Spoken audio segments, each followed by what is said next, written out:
Puff hater. When I played Puff and people were like, would whine and be like, oh, I need this, I'd be like, insta-block on Twitter. You know, it just, we don't need this, okay? Yeah. You don't need this. It's just, and it's so easy to not encourage that kind of play too. So, yeah. All right, we are back with Maelstrom versus Question. I think Question is tri-state, maybe. I feel like I played against a Question at like a Long Island regional like years ago, or like local years ago.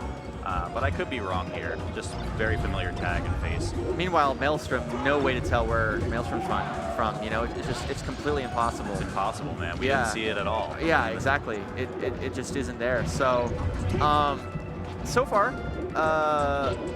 Maelstrom looking pretty dominant. Question doesn't seem to have answers right now.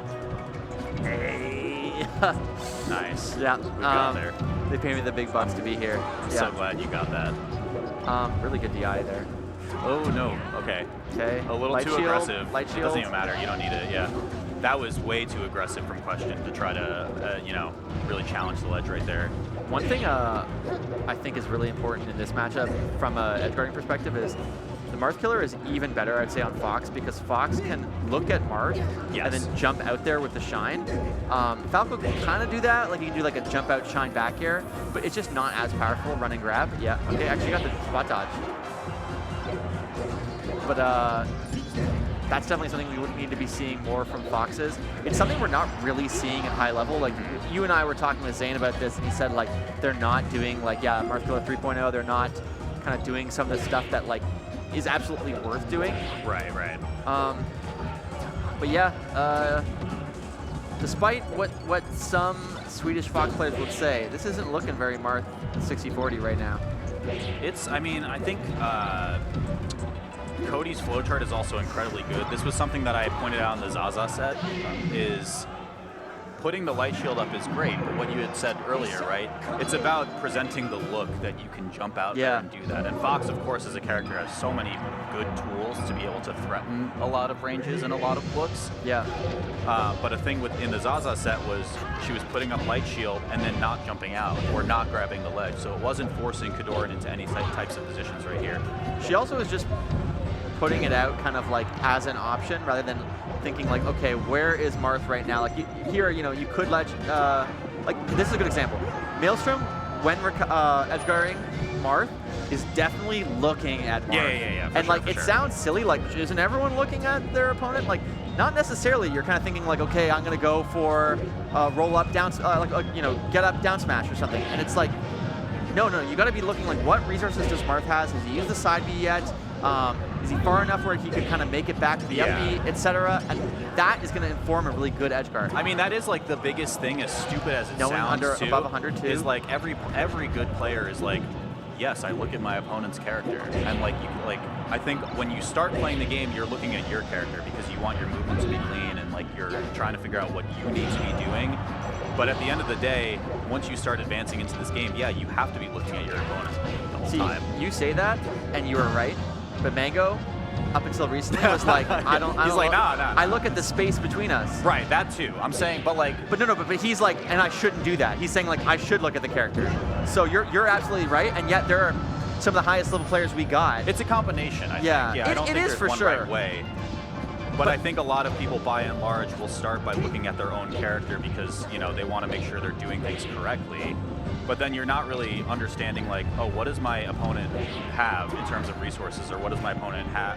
What are they doing that is beating me so many times because I'm not focusing on it? Yeah, and it's like, yeah. So it honestly, it is a lot of players haven't worked on that yet. I've seen a lot of down smashes from Question.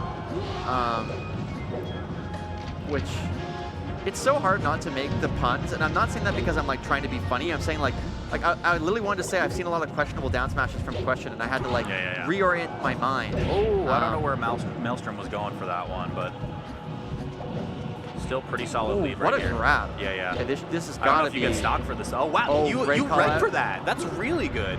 Okay, down tilt. No, tries to make it too complicated. Damn. I mean, like, for what it's worth, to spend double jump like that and call out Maelstrom's drift in is quite good because it worked out, but it's super risky. I would say, yeah, like I don't know if I would say it was good. I'd say it worked out. Also, big shout outs to Question for the Slam Dunk shirt, by the way. Yeah, yeah. Great manga. Old school basketball manga. Highly recommend you guys watch it. Watch the movie that just came out recently. This is a manga that was so popular that it basically made basketball a thing in Japan. Like basketball club signups went up like 600% after this manga came out. It was crazy. So things that help the economy, right? Honestly, we man, talk about it. GOML shows up in Toronto, and the Melee Club signups go up 500%, maybe 600. It's hard to tell how high it goes up. Ooh, a good call out from Maelstrom right there. Yeah, Question's been a little bit lazy jumping back to the ledge, so. All right, going for the pivots. Up tilt here, no, keeps it going. All right, up there, yeah. Oh, I don't like the forward air. Waiting for the roll in. Had it correct as well, but just pulled the trigger too early. I feel like we're seeing a little bit more polish from Question, though. Yeah, yeah. Gets cornered, though. There are a couple moments, so that side B kind of reminded me of the call-out that you mentioned earlier about the calling out the up B, where it feels like Question was like, I'm going to catch Fox running in here, and it's like, that might work, but then if it doesn't, you're just like doing this really laggy move in the corner. Yes. It's sort of like an unnecessary call-out. And, you know, I was saying this earlier of the different Marths that, like, Marth kind of wants to be playing as many good positions as possible, because in the good positions, he's really strong. Good SDI, though, from Question. Very good SDI. Yeah, there it is again. I mean, calling out the But in that case, it's like spaced, you're not cornered, like a very, very different option. This could be a kill. I like the F smash. You can tell Maelstrom wasn't expecting that. Needs to be an up air. Yeah, rising up air from ledge. Yeah. This is looking a lot better. Yeah. It seems Question is starting to heat up, which is good, right? Like a couple of the movements felt a little bit sluggish. We heard Dolphin Slash try to come out right there as the kind of get off me option. I mean, he heard me talking about slam dunk. He's like, my man, let's go. I'm reinvigorated. What a crazy counter. On reaction? You had it like that. It also ICG'd, which is funny, but Zane had a crazy ICG combo yesterday for what it's worth. I can tell you about it later, but ICG for the kids who can't follow it is not Insane Clown Gang. It's Invisible Ceiling Glitch, but last chance for Question. No, no, no. Oh, you just got a side B there. I think, that's so unfortunate. I think you just stay on ledge and then you execution test if he has angles like that, right?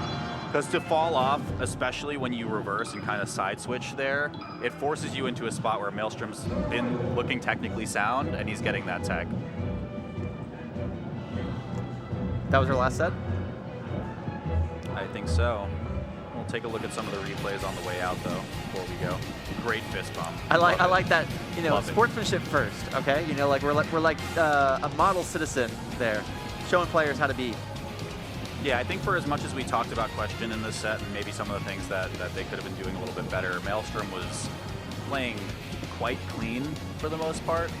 I mean, like nothing that I think was really particularly like super insane, but it was stuff that was cleanly beating what Question was going for. I was actually very impressed. You know, I tried to talk about that when with the edge guards in particular. I think Maelstrom had a lot of good ideas, and was quite experienced in the matchup. So, yeah, again, sometimes hard to tell how good a player is, especially when they're not like playing a